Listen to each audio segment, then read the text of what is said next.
የአቶ አምነን ፈተና እንደቀጠለ ይገኛል። አሁንም ታዲያ ሳይፈልገው በቅርቡ የልጅ አባት ሆናለሁ ብሎ ሲያስብ ያለው አቶ አምነን ሳያስበው በድንገት ልጁን አጥቷል። ጄሪ ሳታስብ ልጄ እያለች የነበረችው አሁን ላይ ግን በድንገት ልጇን አታ እሷም ራሷን ዝታ ወድቃለች። ያልታሰበና ያልታቀደ ነገር ተፈጽሟል። ይህም ደግሞ በሜርሲ አማካኝነት ነው። ሜርሲ እንግዲህ እናት ዛህራን ለመመረዝ ብላ ያደረገችው መርዝ ውሃ ላይ የጨመረችው ለጄሪ የህይወቷ መመሰቃቀል እንደዚሁም ደግሞ የልጇ ማጣት መንስኤ ሆኖ ተገኝቷል። ጄሪ እንግዲህ አሁን ላይ ተስፋ የላትም። ከአቶ አምነን ጋር እስካሁን ያስተሳሰራትና የሚያገናኛት የነበረው ተስፋዋ ልጇ ነበረ። ነገር ግን ልጇን አታለይ። አቶ አምነን በየጊዜው መከራዎችና ስቃዮች እየተደራረቡበት ፈተናዎች በዚህም በውስጥም በውጭም ከእሱ አልለይ ብለዋል። በቢሮ ከባልደረቦቹ እንዲሁም ደግሞ አብረው ከሚሰሩ ሰዎች ጋር ሌላ እቅድና ሴራ እየወጣበት ይገኛል። ቤት ውስጥም ደግሞ ሲመጣ እንደዚህ ከባድ የሆኑ ችግሮች እየተፈጠሩ ይገኛሉ። አቶ አምነን የሚረዳው ሰው በጭራሽ በጎኑ የለም። አንዱ ፈተና ተወጣው ሲል ሌላ ፈተና በህይወት ውስጥ እየመጣ ይገኛል። ሁሉንም ነገር አቶ አሁን ላይ ብቸኛ ከጎኑ ሁሌ የምታስብለት በችግሩ ጊዜ የማትርቀው ቤሌን ሁሌም በውስጡ እንዲሁም ደግሞ ከጎኑ ሆና ትገኛለች። ሰላም ጤና ይስጥልኝ ውድና የተከበራችሁ የቻናሌ ቤተሰቦች እንዴት አላችሁ? በያላችሁበት የዓለም ዳርቻ ሰላማችሁ ይብዛ። ለዚህ ቻናል አዲስ ከሆናችሁ ሰብስክራይብ፣ ላይክ፣ ሼር እያደረጋችሁ ቤተሰብ እንድትሆኑ በአክብሮት ጋብዛለሁ። ተወዳጁን ድራማ ድር ወደ እናንተ ይዤላችሁ መጥቻለሁ። በዚህ ክፍል እንግዲህ ያልታሰበና ያልተጠበቀ ነገር ተከስቷል። ጄሪ የገጠማት ነገር በጣም ከባድ የሆነ ነው። አቶ አምነንም ቢሆን በድርጅቱ አዳዲስ ነገሮች ገጥመውታል። የማይታሰብ ክስተቶች እየተከሰቱ ይገኛሉ። ምንድን ነው የሚለውን አብረን የምናይ ይሆናል። እስከ መጨረሻው ድረስ አብራችሁኝ መሆናችሁን አትተው። ቪዲዮ ስጀምሩ በላይክ ጀምሩ። አዳዲሶች ደግሞ እንኳን ደህና መጣችሁ ሰብስክራይብ እያደረጋችሁ እንድትቀላቀሉ በድጋሚ በአክብሮት እጠይቃለሁ። ከዚህ ድራማ ምን ተማራችሁ? ድር እንግዲህ ብዙ የህይወት ውጣ ውረድን የሚያስተምር ተወዳጅ፣ አዝናኝ እንደዚሁም ቁም ነገር አዘል የሆነ ድራማ ነው። በቤተሰብ ውስጥ እንግዲህ ሜርሲ እንደምናውቃት የአቶ አምነን አክስት ሆና ነገር ግን አክስት የምትሰራውን ተግባር ሳይሆን በዛ በተቃራኒ በሆነ ጠላት ሊሰራው የሚሰራውን ሴራ እየሰራች ትገኛለች።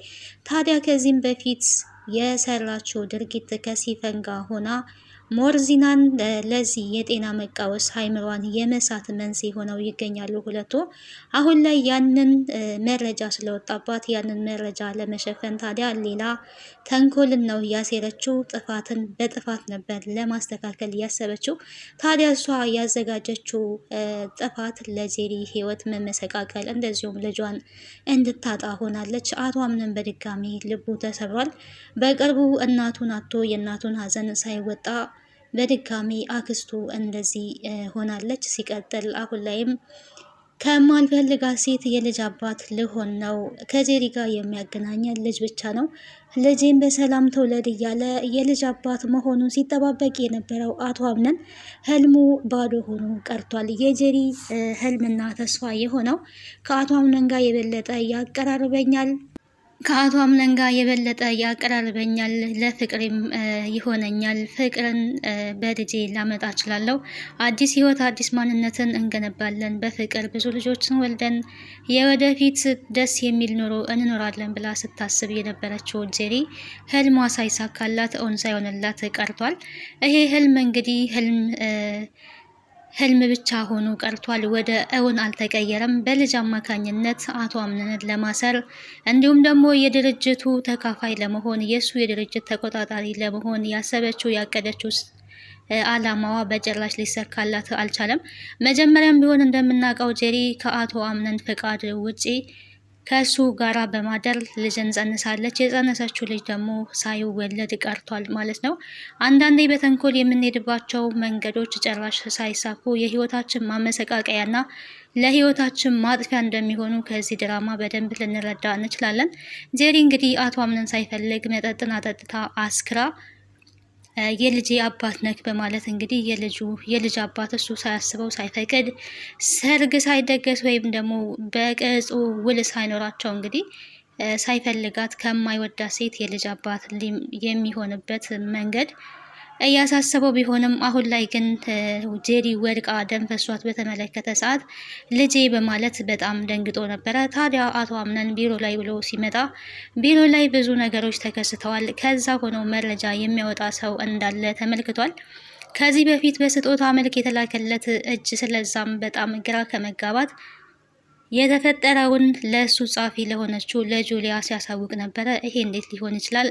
ያንተ ማንነት ያንተን ውስጥ የሚያውቁ ምናልባትም እኮ ከዚህ ከድርጅት ሰራተኞች ውስጥ ሊሆን ይችላል። የጠረጠርከው ሰው የለም ወይ? ይሄ እንዴት ዝም ሊባል ይችላል? ይሄን ነገር መድረስ አለብን፣ ፈልገን ማውጣት አለብን በማለት ጁሊያ የራሷን ስራ እየሰራ ትገኛለች። ስልክ በመደወል የጠረጠረችውን ሰው እንግዲህ በቴሌ ለማጣራት ስልኮችን ደውላ ትገኛለች። ጁሊያ እንደተመለከትናት እንግዲህ የአቶ አምነን የቀኝ እጅ ትመስላለች። እሱን ለመደገፍ ሰፖርት ለማድረግ በጣም እየለፋች ትገኛለች። በስራዋ እንግዲህ ታማኝ ሴት እንደምትመስል እንደዚሁ ከወዲሁ በደንብ እናረጋግጣለን ማለት ነው። ምክንያቱም ለሀቅና ለእውነት የምትቆም ሰራተኛ፣ ስለ ድርጅቱ የምትጨነቅ የምትቆረቆር ትመስላለች። ስታሳይ የነበረው ድርጅቱ ኪሳራ ላይ እንዳለ፣ የድርጅቱ ገቢ ወደ ታች እየሄደ እንዳለ፣ ምክንያቱንም ደግሞ ከሰራተኞቹ ችግር ነው የሚለውን ሪፖርት ስታቀርብ እንግዲህ ለአቶ አምነን ሰምተናል፣ አድምጠናል ማለት ነው። አንዳንዴ በድርጅት ውስጥ እንግዲህ እንደዚህ መልካም የሆኑ ሰራተኞች እንዳሉ ደግሞ የድርጅቱን ውድቀት የሚፈልጉ ድርጅቱ እንዲወድቅ የሚፈልጉ እንዳሉም በዚሁ ድራማ ላይ እየተመለከትን እንገኛለን። አቶ አምነን እንግዲህ የድርጅቱን ግማሽ በማጣቱ እዛ ሆነው ሲሳለቁ ሲስቁ እንደዚሁም ደውለው በዚህን ሰዓት በጭንቀትና በሀሳብ ላይ ያለው ግማሽ ድርጅቱን አጥቷል እያለ እንግዲህ አንደኛው የድርጅት ሰራተኛ ሲያወራ ተመልክተናል ማለት ነው። እሱም የራሱ ሀሳብና እቅድ አለው። በዚህ እሱ በተጨነቀበት ባዘነበት በመግባት ሌላ እቅድ ድርጅቱን የራሳቸው ለማድረግ የድርጅቱን ውድቀት የራሳቸውን ጥቅማ ጥቅም የሚያስተካክሉ ሰዎች በዛ ድርጅት ውስጥ አሉ። ታዲያ የአቶ አምነን ፈተና በውጭም በውስጥም እጅጉን በርቶበታል። ንብረት ኑሮት ቀጥሮ ሰራተኞቹን እያስተዳደረ ቢገኝም እዛው አብረውት ያሉ አብረውት በእሱ የተለወጡ ደሞዝ ተከፍሏቸው የሚኖሩ የእሱን ውድቀት እጅጉን እየፈለጉ ይገኛሉ። አንደኛው እንግዲህ ተቆጣጣሪና ጠባቂ የተባለው የድርጅቱ አካሄድ ኪሳራ ላይ ነው ያለው። ምንድን ነው ስራ አትቆጣጠርም ወይ ቢባል ምንም ከድርጅቱ የጎደለ ነገር የለም በማለት ውሸትን ጀምሯል ማለት ነው። ይሄ እንግዲህ ምንን ያሳያል ስንል እንዝላልነት የሚባል ነገር አለ። አንዳንዴ ሰው የለፋበት ካልሆነ በስተቀር ኃላፊነቱን በአግባቡ የማይወጣ ሰው አለ ማለት ነው። አቶ አምነን ታዲያ በዚህ ሁሉ ውጣ ውረድ ውስጥ ሆኖ ሲያስብ የነበረው የድርጅቱ ኪሳራ በቅርብ የልጅ አባት ሆናለሁ ብሎ የሚያስበው ሀሳብን በውስጡ እያለ የቤሌንን ስትለው የነበረውን በተለይም ተኝቶ በነበረበት ሰዓት ላይ ወደ ኋላ በመመለስ ታሞ በተኛ ሰዓት በመጀመሪያ እንግዲህ ሲነቃ ቤሌንን እንዳየ ሁላችንም ተመልክተናል። በዛን ሰዓት ላይ ስነቃ አንቺን ስላየውኝ በጣም ደስ ብሎኛል። ሁሌም ስነቃ አንቺን ማየት ነው የምፈልገው ነበር ሲል የነበረው። እሷን ብትሆን ታዲያ መጀመሪያ ሲሻልክና ስትነቃ እኔ ቀድሜ እንደማይክ እርግጠኛ ነበርኩኝ በማለት በልባቸው እንግዲህ ሁለት የሚናበቡ የሚዋደዱ ሰዎች ሀሳብና ፍላጎታቸው የሚያስቡት ተሳክቶላቸው ቤሌንም ብትሆን የመጀመሪያ አቶ አምነን ከበሽታው አገግሞ ሲነቃ አጠገቡ የነበረችው እሷ ናት። ሀሳቧና ህልሟ ሆኖላታል። እሱም ቢሆን ሁሌም ቢሆን ስነቃ እንደዚህ አንቺን ነው ማየት የምፈልገው፣ ይሄ ለእኔ ደስታ ይሰጠኛል፣ አንቺ ለእኔ ሐኪሜ ነሽ፣ ዶክተር ነሽ በማለት እንግዲህ ሲያብራራላት ነበረ። አሁንም ያንን እያሰበ ወደኋላ ተመልሶ ቤሌንም በማሰብ እየሳቀ ነበረ። እኔ እውነት አብጃለሁ ማለት ነው፣ ግን ምን ሆኛለሁ በማለት ከራሱ ጋር እየታገለ ይገኛል።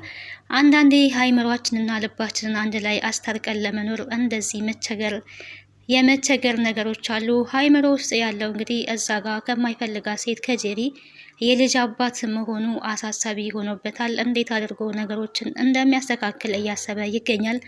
ልቡ ውስጥ ደግሞ ቤሌን አለች። ቤሌንን እንደምናውቀው እንግዲህ ያፈቅራታል፣ ይወዳታል። ቤሌንን ብትሆን እሱን ትወደዋለች፣ ታፈቅረዋለች። ነገር ግን ጄሪ የምትባል ሴት በድንገት ወደ አቶ አምነን ህይወት የገባቻለች በእሱ ምርጫ ቢሆንም ምርጫው ግን በእልህ ካሄደ እንደሆነ በደንብ እንረዳለን። አንዳንዴ በስሜታዊነት የምንወስናቸው ውሳኔዎች ለህይወታችን ዋጋ እንደሚያስከፍሉን ከዚህ ከአቶ አምነን ልንማር ይገባል ብዬ አስባለሁ። አቶ አምነን በመናደድ ነበረ ጄሪን ሲመርጥ የነበረው። ታዲያ ጄሪ እዚህ ጋር ተመርጣለች። ከተመረጠች በኋላ ግን ጋብቻ ሳናደርግ ሳንጋባ አብረን መተኛት አንችልም ነበረ ሲላት የነበረው። ያንን ያለበት የራሱ ምክንያት አለው። በእልህ ስለመረጠ ግዴታ ጋብቻ መደረግ አለበት በማለት አጠገቡ እንድትሆን አልመረጠም ወይ ደግሞ አልፈቀደም ነበረ። የአቶ አምነንን ግራ መጋባት የተመለከተችው ጁሊያ ታዲያ አቶ አምነን ምንድነው ችግር አለ ወይ? እየተጨነክና በጣም በሀሳብ የተወጠርክ ትመስላለች ነበረ ስትል የነበረው። እሱም ቢሆን አይ ምንም አልሆንኩኝም ነበረ ያለውና አይ እንደዚህ ሳያውቅ የሆነ የሚያሳስብና የሚያስጨንቅ ነገር ያለ ትመስላለ። ምንድነው ማወቅ እችላለሁ ወይ? ችግር አለ ወይ ነበረ ስትል የነበረውና የእሱ ምላሽም እንግዲህ አዎ የሆነ የሚያሳስበኝና ግራ የተጋባውበት ነገር አለ። በልቤ ውስጥ አንዲት ሴት አለች። ይሄንን ነው ግራ የተጋባውት ነበረ ሲላት የነበረው። ታዲያ ጁሊያ ጥሩ ምላሽን ሰጥተዋለች። ለምን ልብህን አታዳምጥም? ልብህ የሚልህን ነገር ሁሌም ቢሆን ማዳመጥ አለብህ። ልብህንና አእምሮን ማስታረቅ ከባድ ነገር ሊሆን ይችላል፣ ግን ልብህ የሚልህን ነገር ብታረቅ ተጠቃሚ ትሆናለህ በማለት ጥሩ ምክርን መክረዋለች። ከዚህ በፊት እንግዲህ አቶ አምነን እናትየዋ ከማረፏ በፊት ይሄንን ምክር መክራው ነበረ። ልጄ ልብህ ልታዳመጥ ይገባል። ልብህ ሁሌም ቢሆን ትክክል ነው። ልብህ የሚነግርህን ነገር ማዳመጥ አለብህ። አንዳንድ ጊዜ በስሜታዊነት የምትወስነው ውሳኔ ዋጋ ሊያስከፍል ሊጎዳ ይችላል። ሁሌም ቢሆን ሰዎች የሚልህንም ሳይሆን ልብ የሚልህን ብቻ አዳምጥ ብለው ነበረ። ታዲያ ይሄ ምክር ተደግሞለታል ማለት ነው። የሰው ልጅ ልቡ የሚለውን ነገር ትቶ ዝም ብሎ ከሌላ ነገር ጋር መታገሉ በጣም ከባድ ነው። አቶ አምነን እንግዲህ ቁርጥ ያለ ውሳኔ እንዳይወስን የተገደደበት ነገር አሁን ላይ ምንም ማድረግ እንደማይችል ግራ የተጋባበት ነገር ከጄሪ ጋር ያለው ግንኙነት ወደ ህይወቱ የሚመጣው ልጅ ነበረ ሲያሳስበው የነበረው። ከዚህ በኋላ እንግዲህ የአቶ አምነን ውሳኔ ምን ሊሆን ይችላል ካልን ነገሮች እሱ እንዳሰበው ሳይሆን እሱ እንዳላሰበው እየተበላሻሹ ይገኛሉ። ከእለት ወደ እለት የእሱ ፈተናዎች እየጨመሩ ይገኛሉ። ከዚህ በፊት ሁሉ ነገርን አጥቼ ብቻዬን እየቀረውኝ ነው። ይሄ የሚሆነው እንዴት ነው? ምንድን ነው ማድረግ ያለብኝ? በማለት ወይዘሮ ሞርዚና ሃይምሯን የሳተች ጊዜ ሲናገር ነበረ። ብዙ ሳይቆይ እንግዲህ እሱም ወደ ሆስፒታል ገብቷል። ከእለታት ወደ እለታት ብዙ ፈተናዎች ወደ እሱ ህይወት እየመጡ ይገኛሉ። አሁን ላይ ልጁን እንግዲህ እያወራለት የነበረውን በቅርቡ ሳላስበው ወይ ደግሞ ከማልፈልጋት ሴት ልጅ ይኖረኛል እያለ እንግዲህ ሲያስብ ነበረ። ይህ የሆነበት ምክንያት ይሄ ነገር ስለሆነ ደስተኛ ሊሆን አይችልም አቶ አምነን። ምክንያቱም የራሱን ዘር ነው የራሱን ልጅ ነበረ ሲጠብቅ የነበረው። ምንም ጄሪን ባያፈቅራትም ባይወዳትም ግን ከጄሪ የሚወለደው ልጅ ተወልዶ ቢሆን ኖረው የእሱ ልጅ ነው እና በዚህም ትልቅ ስብራት እንደሚደርስበት ምንም ጥያቄ የለውም። ካሁኑ የጄሪን ደም በተመለከተ ሰዓት ልጅ ነበረ ሲል የነበረው ሜርሲ እንግዲህ ምንም እንዳልተፈጠረ አብራ እየተጫጫ ትገኛለች። አሁንም ቢሆን እዛ እያስመሰለች ነው ያለችው። ለዛሃራ የተዘጋጀላት መድኃኒት የጄሪ እጣ ፋንታ ሆኗል ማለት ነው። አንዳንድ ጊዜ የእውነት ሰው አብሮ ሲኖር ሰውን ይጠረጥራል ብዬ አላስብም። መቼስ አንድ ቤት ውስጥ እየኖራችሁ ትጠነቀቃላችሁ ማለት ከባድ ነው። ተቀጥቶ የተቀመጠን ነገር አንስቶ መጠጣት ምን ያህል ዋጋ እንደሚያስከፍል ከቅርብ ጠላት የምር ወዳጅ ከመሰሉ ጠላቶች ፈጣሪ ይጠብቀን። ምክንያቱም እቤት ያለን ሰው እንዴት ሊጠራጠር ይችላል? አብሮ እየኖረ አብሮ እየበላ አብሮ እየጠጣ የሚጠራጠር የለም። ጄሪ እንግዲህ ቀጥታ ኩሽና ስትገባ ተቀጥቶ የነበረውን ውሃ ነው ግጥም አድርጋ የጠጣችው። ሜርሲ ግን ይህንን አውቃ አስባ አቅዳ ነበረ አዘጋጅታው የወጣችው። ይሄ ለእናት ሳራ ነበረ። እናት ሳራ እንግዲህ እቤት ስለሌለች በዛን ሰዓት ጄሪ ጠጥተዋለች። ወደ ኩሽና ስትገባ ከላይ እየተመለከተች ነበረ። ኩሽና የገባችው ግን የመሰላት ከፎቅ ላይ ስለምትመለከት ሁሌም እንግዲህ ኩሽናው ያው የእናት ሰራብ ነው ተብሎ ስለሚታሰብ እሷ ነበረች የመሰለቻት።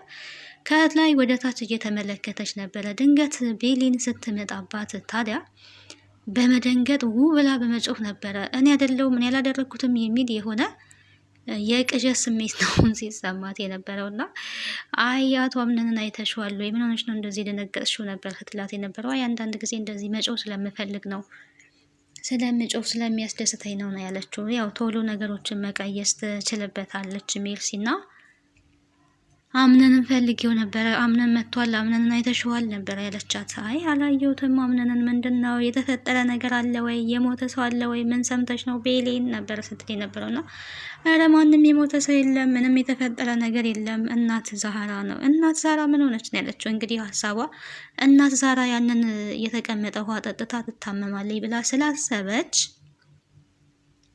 ምን ሆነች ነበር ያለችው። ሀሳብና እቅዷ የተሳካለት መስሏት አይ ወጥታለች እና እሱን ለአቶ አምነን ፍቃድ ንገሪልኝ ስላለችኝ ፍቃድ ልነግርላት ነው ያለችው። እንዴ ኩሽና የገባው ማን ነው በማለት እንግዲህ በዛን ሰዓት በጣም ደንግጣለች። እሷ መስላኝ ነው ታዲያ ማን ነው የገባው በሚል በጣም ነበረ ስትረበሽ የነበረው። እንግዲህ ምንም ደቂቃዎቹ ባልቆዩ ሰዓት ላይ ጄሪ ይሄ ነገር ገጥሟታል። የጄሪ ሀሳብና እቅድ ሳይሳካላት ቀርቷል ማለት ነው። መጀመሪያም እንግዲህ ጄሪን እያሰራራቻት ነበረ ሜርሲ ማለት ነው።